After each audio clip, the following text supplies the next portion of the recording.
আজকাল বর্তমান সময়ে দেখা যায় বাংলাদেশের প্রত্যেকটা মহল্লায় মানুষগুলো যখন মারা যায় তখন কবরে নিয়ে যাওয়া হয়, নারী হোক আর পুরুষ হোক। কিন্তু সেই মাইয়াতগুলোকে যখন দাফন করা হয় সে সময়ে গ্রামের সাধারণ মানুষগুলো একটি দোয়া পড়ে এবং আলেম ওলামাও একটি দোয়া পড়ে। সেই দোয়াটি হলো মিনহা খলাকনাকুম ওয়া ফিহা নুঈদুকুম ওয়া মিনহা নুখরিজুকুম তারাতান উখরা। এইভাবে দোয়াটা পড়ে থাকে।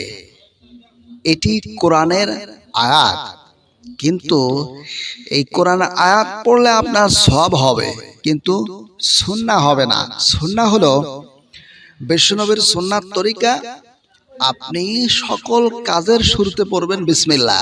সুতরাং আপনি দেশে থাকেন আর প্রবাসে থাকেন, কোনো মাইয়াতকে দাফন করলে আপনি সর্বপ্রথম যে কাজটি আপনি করবেন, আপনি পড়বেন বিসমিল্লাহির রহমানির রহিম।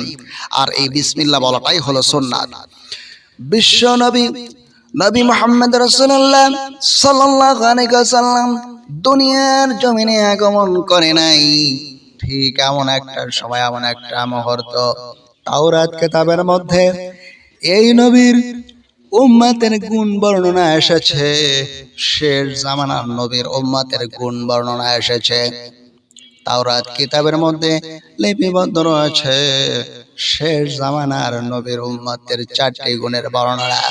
তার মধ্যে একটি হলো বিশ্ব নবী নবী মুহাম্মদ রাসূলুল্লাহ সাল্লাল্লাহু আলাইহি ওয়াসাল্লামের উম্মতের একটি গুণ থাকবে, তারা যত কাজ করবে সকল কাজের শুরুতে তারা পড়বে বিসমিল্লাহ।